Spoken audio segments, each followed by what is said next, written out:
Good morning. This is August 29th, 2024. I'm Joan Wagnon, and I was privileged to serve in the House of Representatives for a period of time with Mrs. Rolfs' son, Edward Carlson Rolfs, and that's how I met Eunice Rolfs, who is our interviewee this morning. This interview is conducted on behalf of the Kansas Oral History Project, a not-for-profit corporation created for the purpose of interviewing former legislators and significant leaders in state government and in the state of Kansas, particularly those who served during the 1960s and subsequent decades.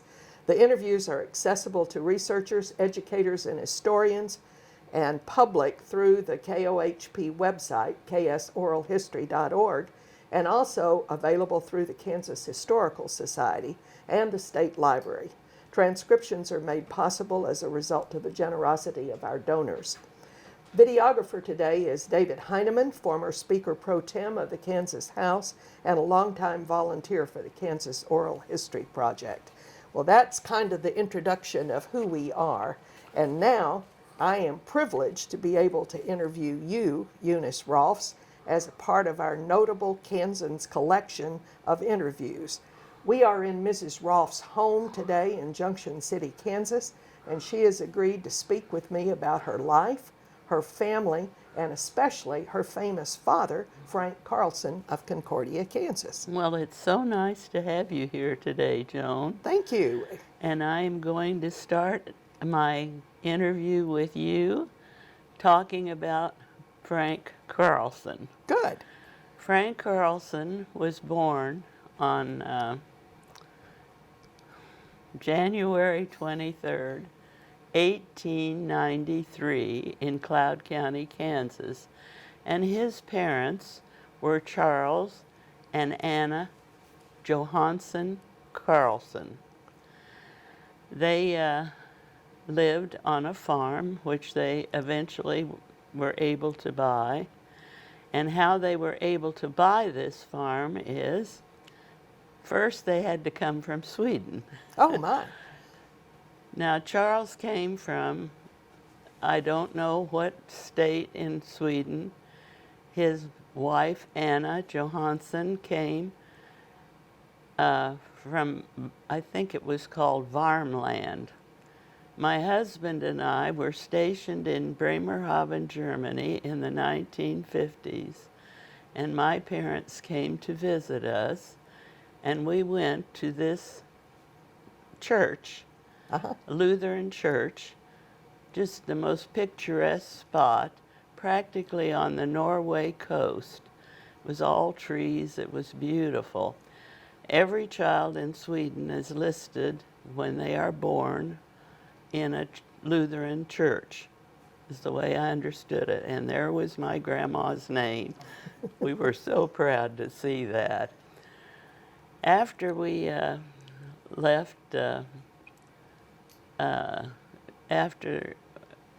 Sweden, we of course returned to Bremerhaven where we were stationed. That was just a day trip for us. But my father, excuse me, I'm on the wrong subject now, grew up on this farm in Cloud County, and that particular farm has not changed a bit, except it's in perfect condition, and it is owned by my dad's sister's family.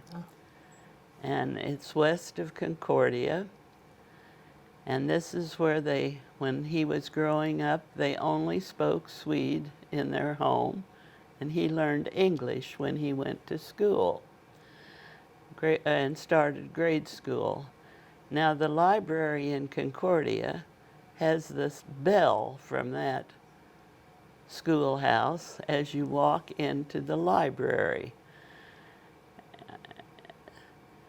After a while, Dad got very good in his English, and there was a community building in that area, and he did a Bible class. He was 16 years old, and he had all the boys in the neighborhood that would come to his Bible class. Now, they all attended the Swedish Baptist Church in Concordia, and they would go there every Sunday, Charles, Anna, Edward, Frank, and his sister Edna. And they would drive a lumber wagon with 2 horses. Dad always said it was so cold going to church. They were about 5 miles out from Concordia. So he was not an English speaker until he went to elementary school in Right. Concordia? Right. And he graduated eventually from the Concordia Business College that they had in our town at that time, too. That was all the education he had. Well, he certainly was a smart man. Well, he learned a lot in life. I suspect so. The- Did you know your grandparents, your Swedish grandparents? Oh, I knew all of them. My mother, was born in November the 1st, 1893, and her family lived east of Concordia. So they would only meet on Sundays at the Swedish Baptist Church because they were all Swedes. But her family consisted of 4 girls and 5 boys. Now, her oldest sister had 3 children very young, and 2 of them were girls and 1 was a boy.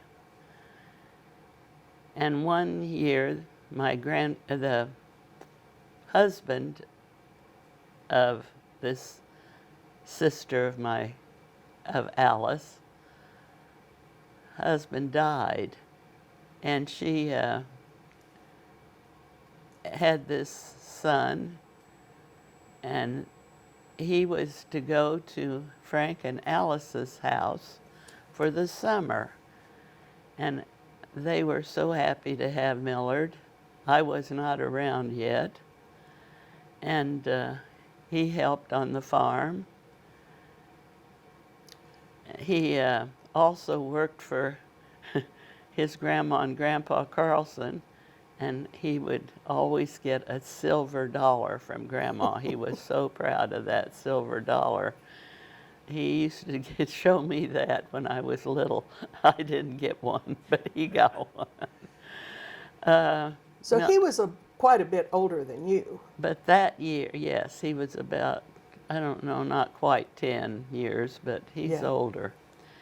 And he lived, at the end of that summer, my dad said, "Now, Millard, you can stay and live with us, or you can go on back to live at Grandma and Grandpa Fredrickson's house."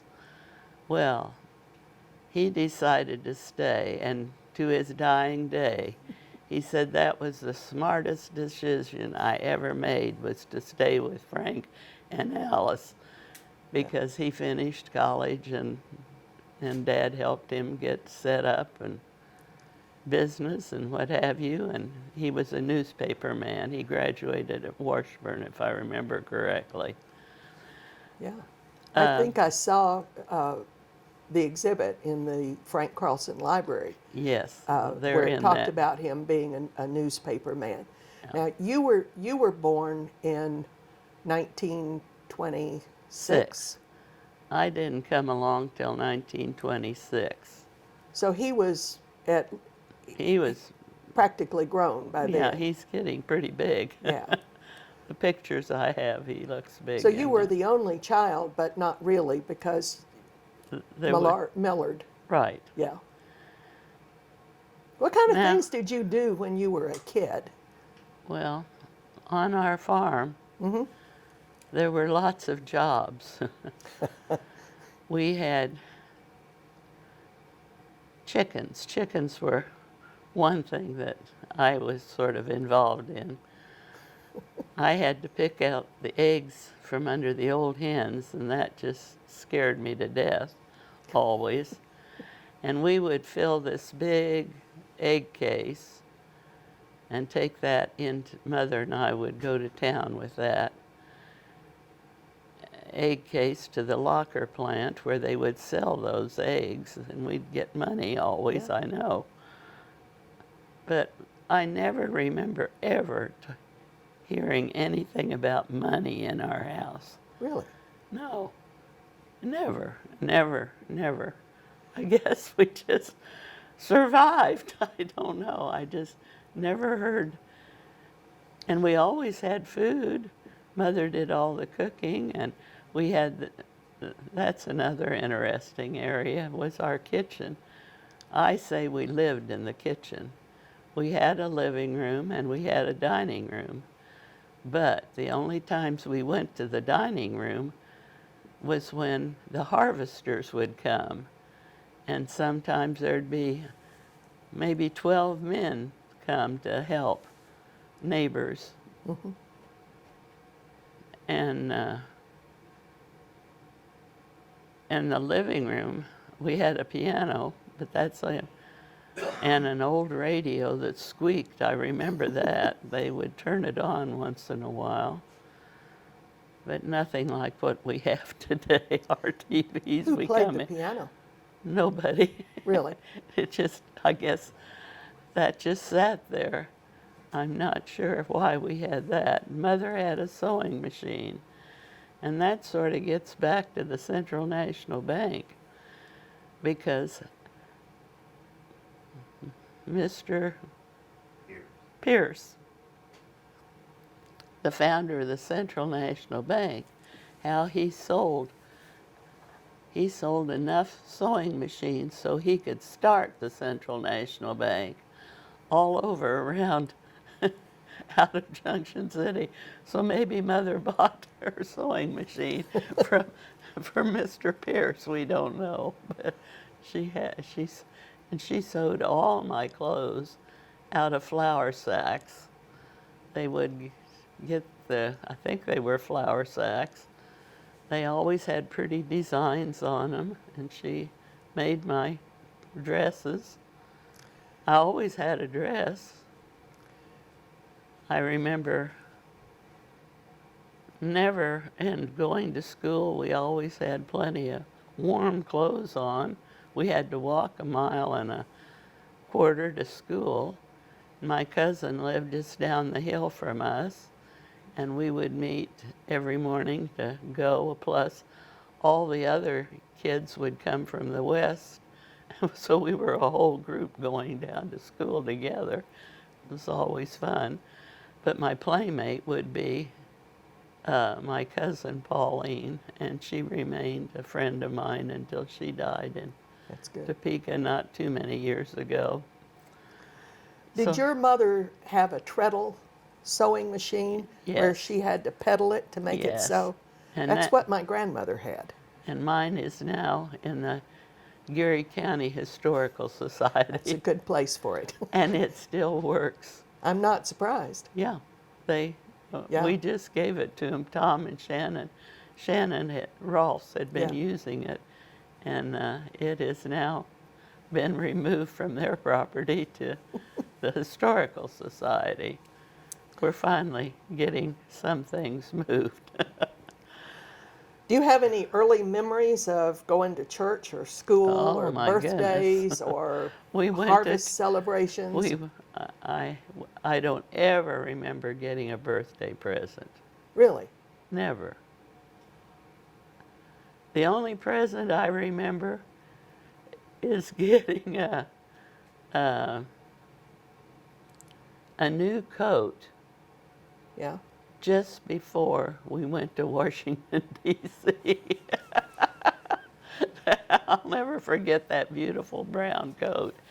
And I wore that. It had a yellow silk lining. Oh, I thought it was the most beautiful thing I'd ever seen. And I wore that to the Easter egg roll on the White House lawn. I Wow. do have a picture in that coat.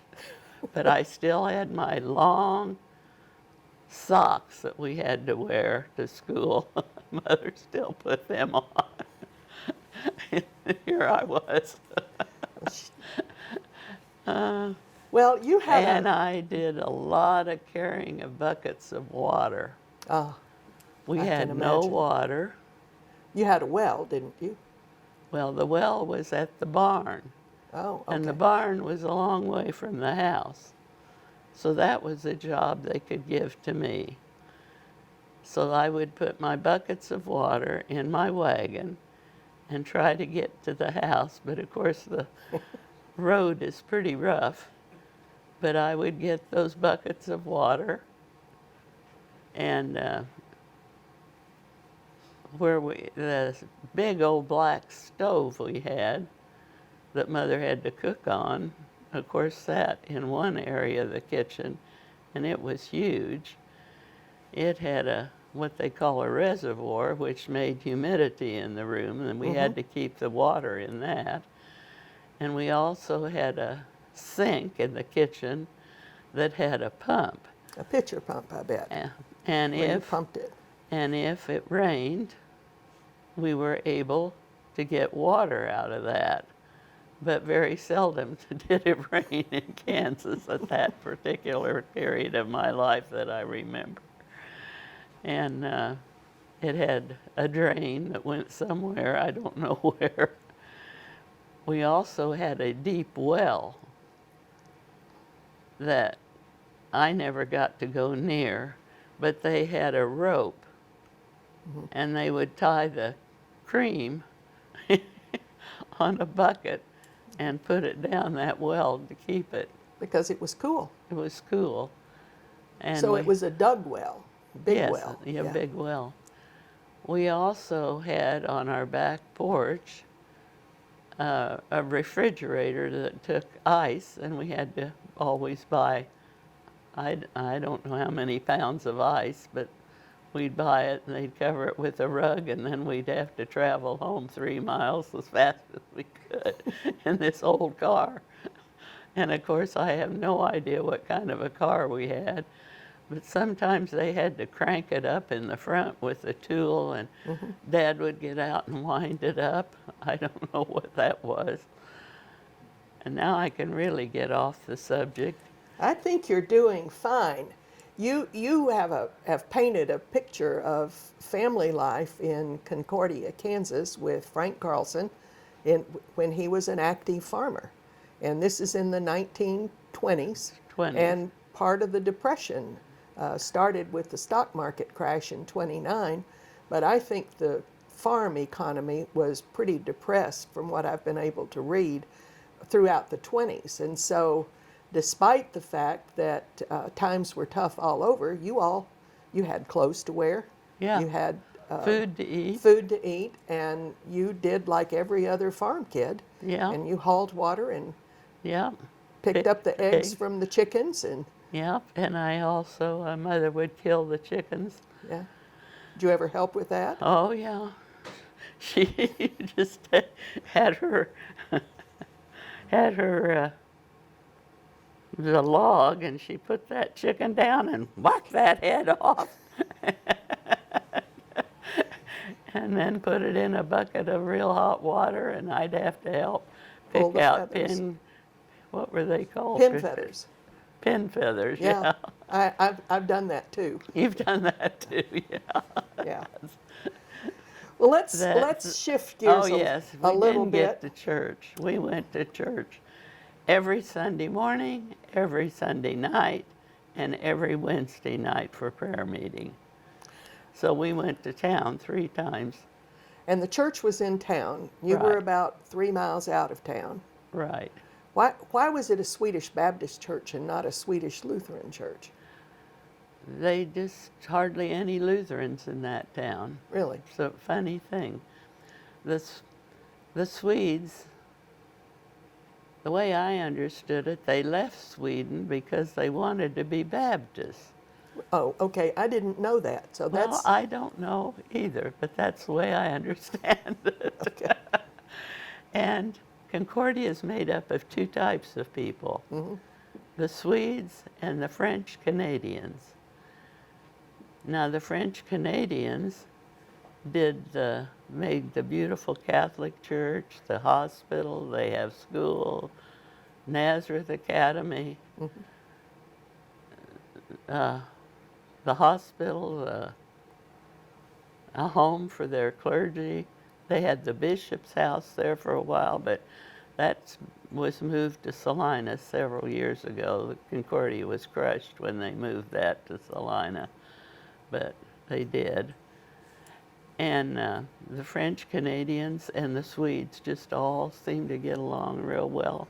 They farmed we had a lot of French Canadians farming just west of us. In fact, Sarah Munson, when she graduated from college, went to work at Hallmark in Kansas City, and she met Nathan Girard. And Girard is a French-Canadian name from Concordia, and his grandmother lived there until she died not too long ago. I didn't know that connection. Yeah. Of course, I know Sarah Girard because she's now the CEO of Central National Bank. Right. Yeah. But that's how she and Nathan.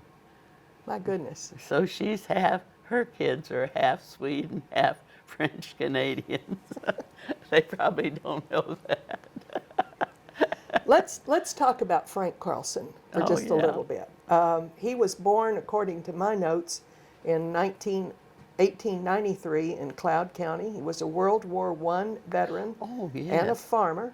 He was elected, this is the part that interested me, he was elected in 1928 as a Republican to the Kansas House of Representatives. Following his tenure in the legislature, Carlson ran for a seat in 1934 to the U.S. House of Representatives, where he served from 1935 to 47. Now, I watched that Sunflower Journeys interview they did of you, where they were talking about Carlson's heritage in the state, and you described your father this way. Dad was a devout Christian, a family man, a farmer, and once he met you, he always knew your name and your issues. What can you add to that about who was Frank Carlson?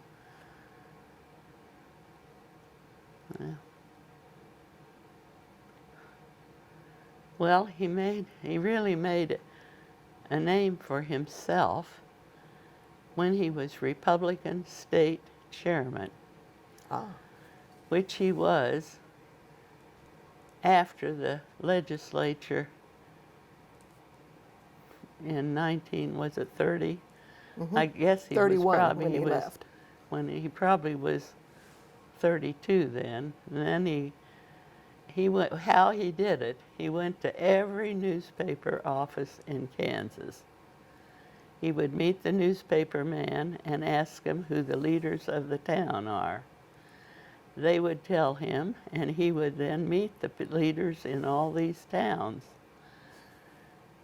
And he never would forget a name. And he would always remember one thing about you. If you met him 10 years ago, he would know your name, and he would know what. He had a terrific memory. That's remarkable. Yeah, he did that again when he was running for the 6th district. Now remember, there were 7 districts in Kansas when he ran the first time for the U.S. House of Representatives. Okay. Now I think there are only 4. 4. Yeah, 4. And he did the same thing, but he had already been to all those. And Millard always went along. And oh, the roads were so dusty. Mother used to be so mad when they came home. They were just covered in dust. There were no cement roads anywhere. And that was where he met probably Dane Hanson of Logan, Kansas, who was one of his major supporters. He was digging oil wells at that time. And he was always close with that family, even with Polly Bales, his niece, later in life. he didn't want to be in the legislature. I mean, he didn't want to leave the farm and put his name on the ballot. There's a funny story about how he actually ran for the legislature. Do you remember that? You were Oh, quoted of as course. saying he was pushed into it. He was. They came to the farm and asked him to run, and he said, or put his name on the ballot, and he said, well, you can put my name on, but I know the gentleman from Glasgow that's the state representative now, a Democrat. He said, I don't have anything against him. He's doing a fine job. And he didn't have time, so they put his name on the ballot, and he won. And didn't campaign. And never campaigned. That But was- somewhere in that time from, 28 to 31, when he was in the Kansas House, he got infected with the political bug. oh, definitely. Yeah, Do you remember anything about that transition? What caused him to decide he wanted to be state Republican chair? well, 'Cause he had to only leave. thing I can think of would be his best friend in legislature was William Allen White. I Uh-huh. think they were on the same committee. And Dad usually tried for tax committee, so I assume they were on the tax committee. And that's the only reason I can. Okay. Well, I just thought it was interesting. There's a wonderful photo of him in the Carlson Library standing on the thresher, and there's a young girl behind him. I wondered if that was you. I do not know. I'll have to fish out that photograph and show it to you sometime. On a threshing machine? I'm not sure if it was a threshing machine or not. I'm not a farm girl. Oh, well, I had been on the threshing machine, but it wasn't running when I was on it. Well, I would hope not. No, they would let me go for a little ride maybe or go up there. I like to be part of everything on the farm. Yeah. I love the farm. I never wanted to leave Kansas. So in 1934, he won the election for the U.S. House. Right. And you said that was the 6th district? 6th District of Kansas. Okay. And by then, the Depression is yeah. in full tilt, and we're getting ready for the war years that started in 1940, which is Right. when I came on the scene. What do you remember about those congressional years? You talked about putting on that pretty brown coat with the yeah. yellow lining, but you actually moved to Washington. Oh, yes. So can you tell me about those years? Well, we left Concordia on a very cold day, and we were traveling Highway 36. There was no 70 at that time, and the ice on the highway in Illinois was about this deep. They had no water or that sprinkly stuff they Yeah. use nowadays. And we slipped in the ditch, but first we had to buy a car because we couldn't go to Washington in the car we had. And he bought a Ford 2-door with a back seat, and I was in the back seat, and it had a trunk on it so that we could put our clothes in there. Well, we started out and we got into Illinois. We slid in the ditch, and Mother and I get out and we push, and we got out of the ditch and off we went again.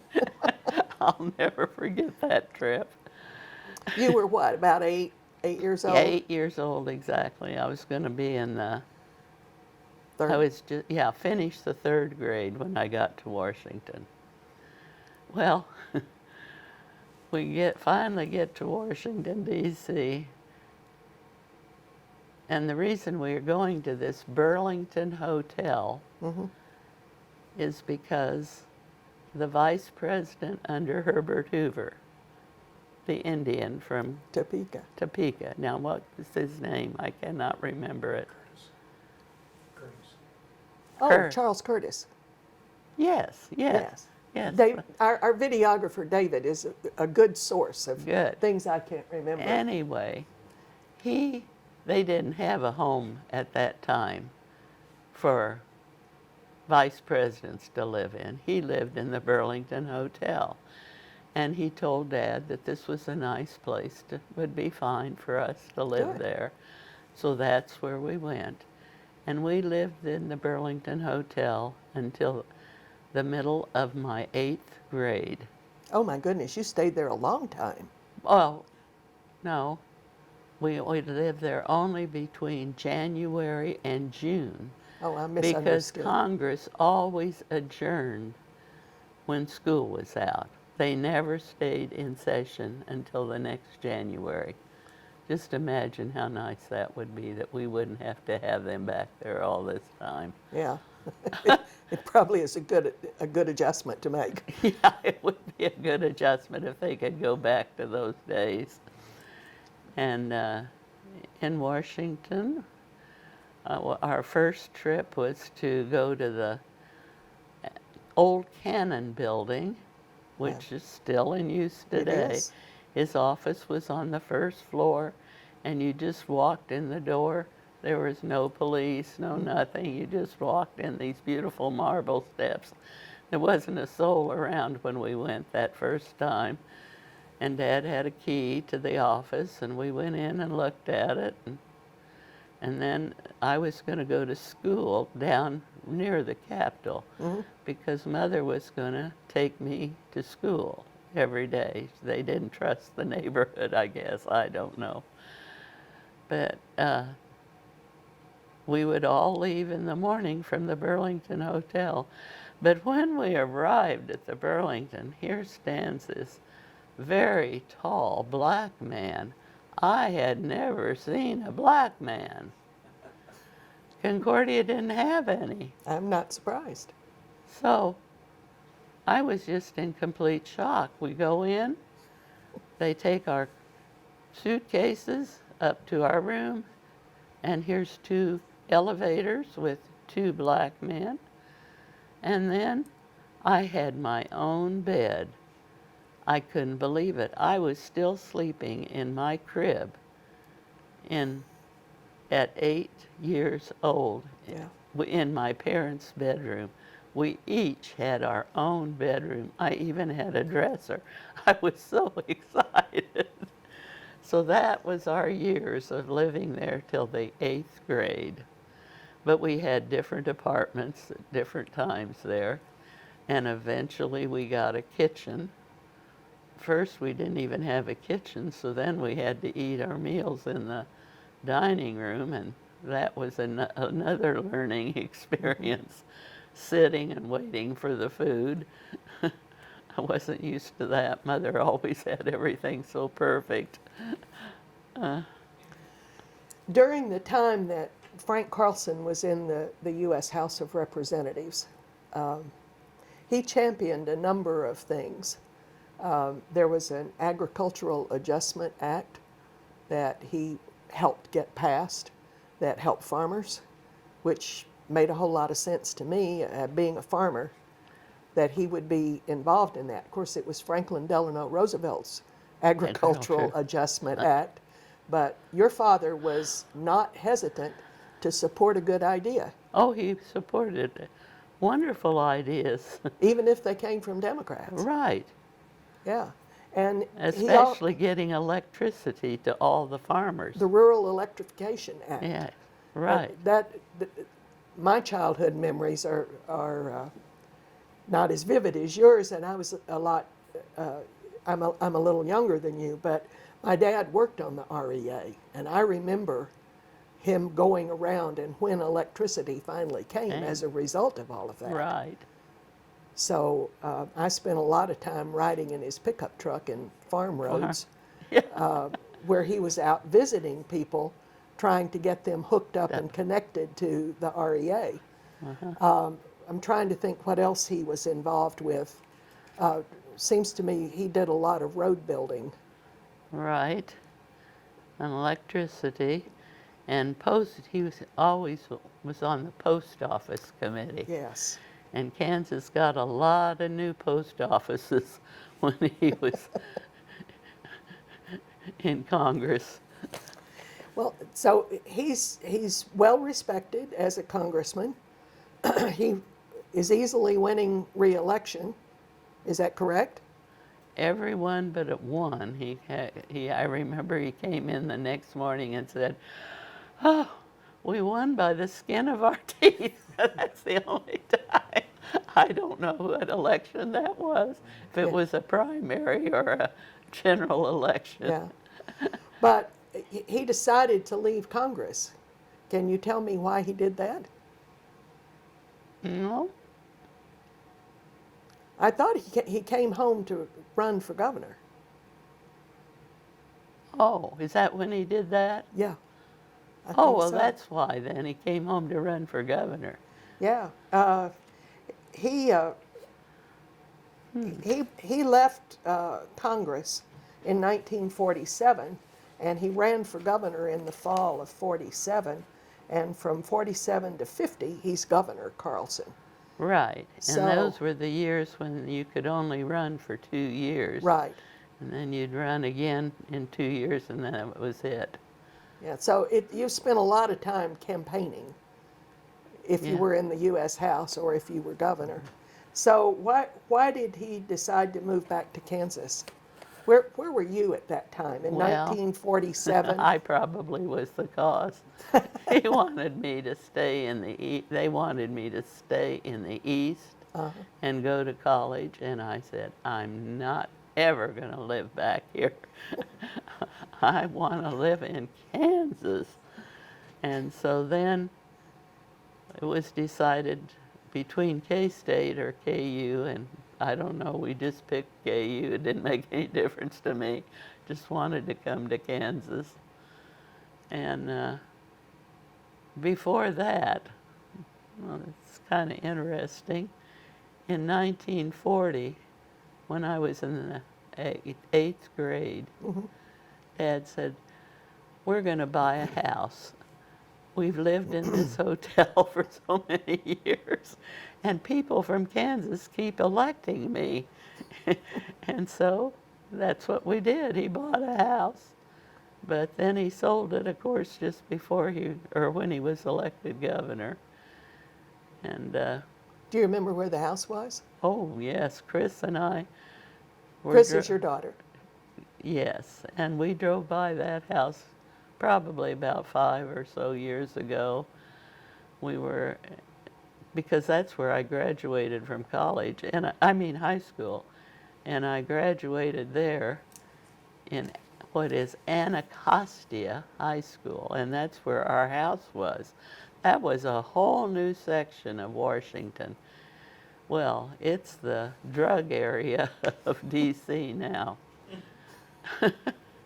But that house was perfect condition, and while we were there, they built a Baptist church, and Dad did the Carlson Bible study Sunday school class there. And I read in just the other day in one of these books that some Democrat from Texas took over that job when Dad left that community because they came to Kansas and lived in the governor's mansion. Do you need to take a break? Are you doing No, okay if we keep going? Then tell me about the governor's mansion and what it was like to be. Oh, Well, you'd already graduated from high school, right. I'm now at KU. and you're at KU, so you're going. And I'm probably in my second year there, maybe. No, I don't know. Yeah, I would have been in my second year. The soldiers were all coming back from KU. There was not a man on campus at KU, hardly, the first 2 years that I was at KU. But then came 46, they all came. GI Bill. The GI Bill.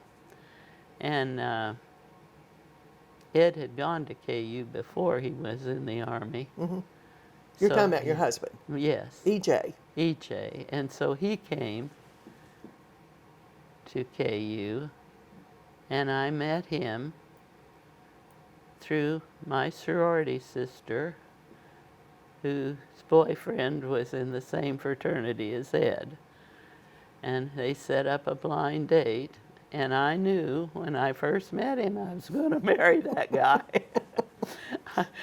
But he didn't know it for a year and a half. He was a little slow at figuring it out. He was charming. He was a charming gentleman. I only met him when I went to work at the bank. But I can see why you were swept away. I was swept away. So what did you study at Oh dear. KU? Do you even remember? Studies were not important to me. I'm just lucky I got out of college. Somehow I thought you took a social work degree. Well, I think it was in child psychology. Okay. But I was able to get a job then after I was married, and I think I got the job because Dad had been governor of Kansas. I'm not sure. But anyway, I did work there for 10 years. And where was the place where you worked? Here at the courthouse. In Junction City. Okay. Well, the welfare department. It wasn't always in the courthouse. It was in the courthouse, and then it moved to the telephone building. Well, I just remember having a conversation with your son, Edward Carlson, that I asked him once something about a political stance he had taken, and he said, well, I got that from my mother, who was a social worker. Oh, yeah. And that had just stuck in my mind. I never did a case where they needed money. Mine was all adoptions. Oh, well, now that's fun. It was a fun job. Yeah. I got to go see so many people and write so many histories. Good. Yeah. Good. So that's, and now I'm they started the retirement system just when I was retiring from the welfare welfare department. And so I started getting a retirement check from the state of Kansas, which was $34. Oh my. I'm glad you're not a big spender. And then it has really increased. I don't see that check anymore because it just goes to the bank. But it was $61 the last time I saw it. So I don't know how people live on these checks. Well, they probably don't live very well on those checks. You know, that's a time in Kansas when the county welfare system was in place, and counties did their own welfare determination. So it might have been different in Gary County, where Junction City is, than in Shawnee County, where I live. And it wasn't until the 70s that they standardized that and brought it all in as a state system. Yeah, because I think I was the very last of the 60s. Yeah. 69 or something. Yeah. Okay, so do you remember anything else about the governor's mansion? Yes, the building's not there, but tell us a little bit what it was like to be the. That was a beautiful house. Mrs. Landon had redone that house. Theo. Yeah. When he was governor, and it was just elegant. It was built in 1879, if I remember correctly. I could get that mixed up with the house that Ed bought. No, it was 1870. It's etched on the door of that house, and that door is down in the Ramada Inn right now. What was my question? I'm off. Tell me about the governor's mansion, and you're Yeah. describing how lovely it is. Okay, well, it had this huge living room, probably from into my kitchen and then some, with curved windows at the one end. It was so pretty. And I know every time other people would come there and have teas, and other organizations when Mother was there, and they always stood around those windows. It was so pretty, and the drapes were so pretty, and we never went into any of the guest bedrooms. There were 3 gorgeous guest bedrooms upstairs. There was a beautiful staircase that is now in the basement of the Ramada Inn in their banquet room. There's also a beautiful fireplace right after you sign in at the Ramada. Used to be a shop right there. And that was part of that shop, was that fireplace. It was lovely. And I can't remember where the fireplace went. Then over the dining room table was a beautiful chandelier. And that chandelier hangs at Cedar Crest, where you walk in the front door. That's about the only thing I know that got to Cedar Crest. And I can't remember when Mr. Cohen bought the 801 Buchanan Street. It was whenever the family gave the land to the state for Cedar Crest. And I can't remember who they were either. I don't remember that either. David, do you know? Newspaperman. Newspaperman, okay. I don't remember. Well, I just think you've had a very interesting life. Oh, it's From been, the little girl who carried water buckets yeah. to dancing in the governor's mansion with your Oh. father as governor. And the inaugural ball, I invited all my sorority sisters. Good for you. And they all came, but I don't know where we went. I keep thinking it was in the Capitol. Could that have been right? Could have. It I could have. just can't remember where it was. And I have one sorority sister left of my class, and we visit often. And I asked her the other day, do you remember where we went? No, she doesn't know either.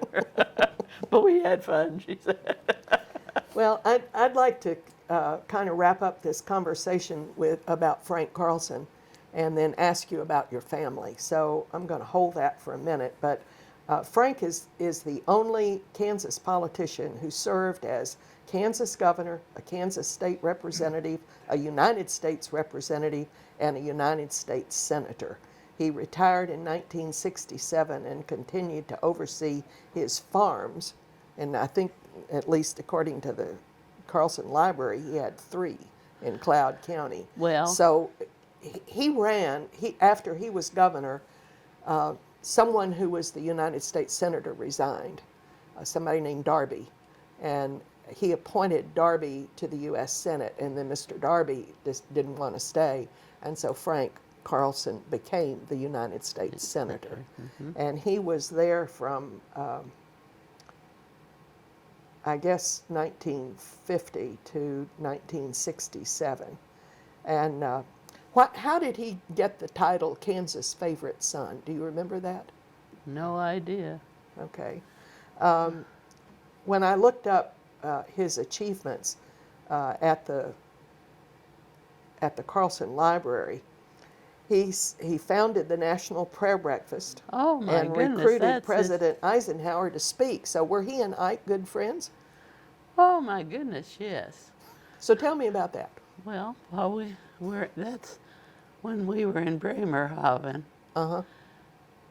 You and EJ. EJ. And they came to visit us after they left us. they went to Paris to visit with General Eisenhower to encourage him to run for the presidency, because there was a group of men in Abilene that were wanting him to run for president. And then my father traveled on their train when they traveled I don't know how far they traveled, I guess across the United States. He traveled on the train and he worked at his office at the Blackstone Hotel in Chicago. And then one day a man came into the office that wanted to see President Eisenhower, and he didn't have, or General Eisenhower, and he didn't have an appointment. Well, it was Mr. Hilton with all the Hilton hotels. So Dad made room so Mr. Hilton could visit. Well, when Dad was in Congress, and they have this prayer group in the Senate, and they were going to have a prayer breakfast for Mr. Eisenhower. And who was going to pay the bill? Well, Mr. Hilton furnished the hotel, which was the Mayflower Hotel at that time. And he did it at the Mayflower for 2 times, and then they moved it up to another Hilton hotel. And that was Conrad Hilton, right? Conrad, yes, and of course that was where Reagan was shot. After a prayer breakfast at one of those. And as far as I know, every president I have seen has gone to that prayer breakfast, except I didn't follow it this last with Biden, so I don't know if they went. Probably but did. They've been having it every year. It's been amazing. It's quite an institution, and the pictures in the Carlson Library show him with Eisenhower and then with John Kennedy. And he's there with Reagan. I mean, they're great photographs. It was a very influential place to be. I also noted that Carlson played an important role as a U.S. senator in passing a bill that I particularly like called Medicare. Oh, yeah, we all like that. We all like that. But, you know, that was 1965. But it was your father that knew that that bill had to pass. And so Lyndon Johnson had proposed it, and Frank Carlson helped get him across the line. Him and Everett Dirksen, I believe. And Lyndon Johnson used to call him at night in his apartment when they were living at the Wardman Park Hotel when Mother and Dad lived there when he was a senator. But he would call late at night. They were good friends. He wanted to buy some property just out here in our Flint Hills. But he Johnson, but he never got the opportunity. He died before that was ever accomplished. The other thing that is near and dear to my heart is the Voting Rights Act of 1965. And your father played a key role in that. And that, again, in partnership with Lyndon Johnson. Well, they were good friends. As governor, Carlson initiated new and modern treatment for the mentally ill. He was actually on the Menninger Foundation board. Right. And he was crushed when they moved out of Kansas. So was I. I was on their board at that point. So, in fact, I just resigned from it. But I thought the work that he did in helping the mentally ill was foundational work here in Kansas. He started that almost immediately when he became governor. And the other thing that caught my eye was that he served on the Senate Foreign Relations Committee and was a delegate to the United Nations. And he traveled all over the world. Well, he was on the International Christian Leadership. And Queen Wilhelmina of Holland was the other person he worked with.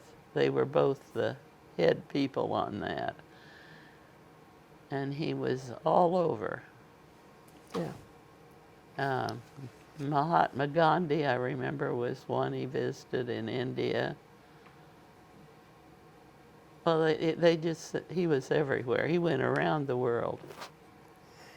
He retired, Frank Carlson retired from the Senate in 1967 and continued to oversee his farms, passed away in 87. So he farmed for quite a while. Mm-hmm. After he left the Senate. I mean, he just... Well, after he left the Senate, he tore down that house on the farm himself. That's a rather vigorous activity. And he fell Oh. down through the, I don't know what. He was by himself on the farm with his car, and Mother, of course, was not in good shape. And he managed to crawl down that to the neighbor, my uncle, Mm-hmm. and get a ride into town. And they just left him, I think. He survived. He's a tough guy, I tell you. I think he is a tough guy. But I don't know who took down all the other buildings. He had not done that, but they're all gone. Everything's gone. It's all farmland now, and has been for several years. And so let us turn now and talk about E.J. Rolfs and your family and your 3 children, Christine Munson, Tom Rolfs, and Ed Carlson Rolfs. So they're here with us today. They're with us today. I don't think I can say too much other than they're surely been wonderful children for me. They do everything for me. They're even here today to listen to me.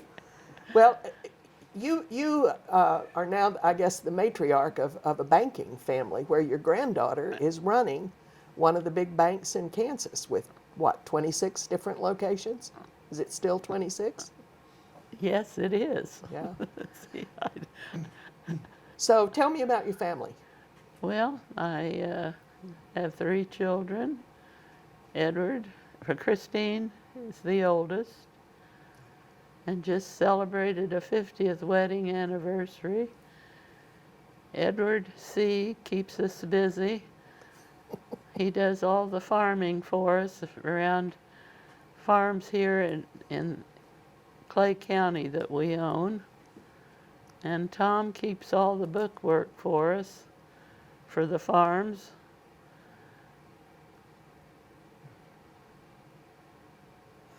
And I think they have done very well for themselves. Chris's husband is a farmer in Geary County, or was a banker and then a farmer. Well, he ran the big bank in Junction City. Right. Yeah, Robert Munson. Robert Munson. And Edward lives in Topeka, and Tom now has moved to eastern Geary County, so he's still out on the farm. He lives near a farm that my husband's father, E.W. Rolfs, owned years ago, where Ed and I would send E.C. and Tom on their bicycles from town to ride out and get all the weeds out of the milo fields. That's how we kept them entertained when they were young. Well, and your son, Ed, went into the Kansas legislature. Oh, yes. Which, of course, is where I met him. He was a wonderful chair of the tax committee. And that follows in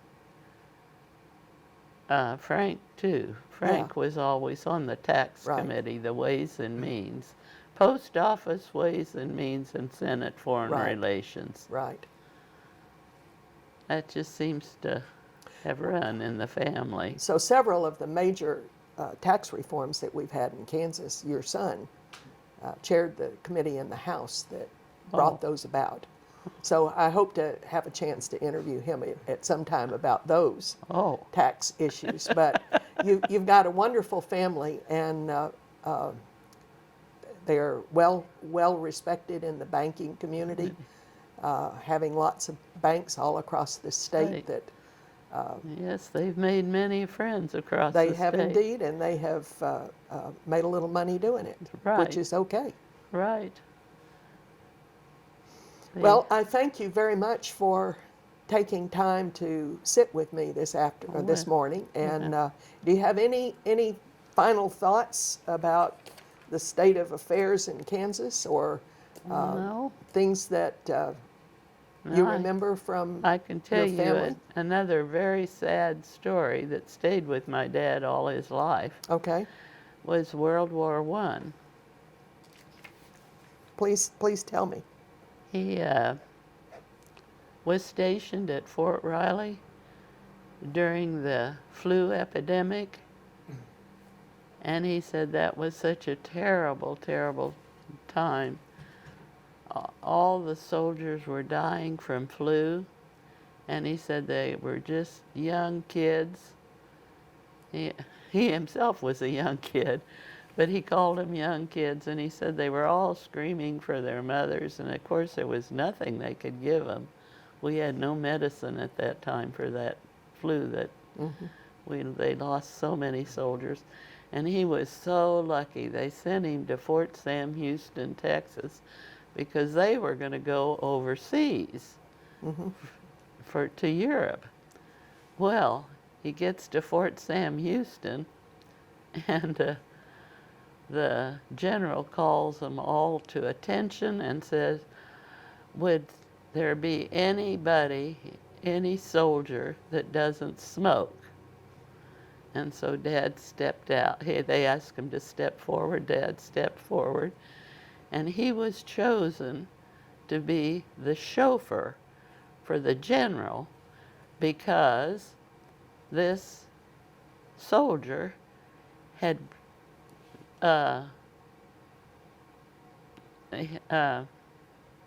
dropped some ashes and burnt the upholstery in his car. And he was very upset with that soldier. Well, the general and my dad and his wife just got along beautifully. So he learned a lot being in the Army, how to deal with a general. So when he went to Congress, he was in good shape. He learned how to be with people. But he never was sent overseas. No, the war ended. Well, that's But- good. Yeah, it ended. So he didn't have to go because he was busy taking the general around. It's a great story to end on. Yeah. Thank you. Okay. I so much appreciate it, and thank you for letting us in your lovely house. We need to look at David and smile. Oh.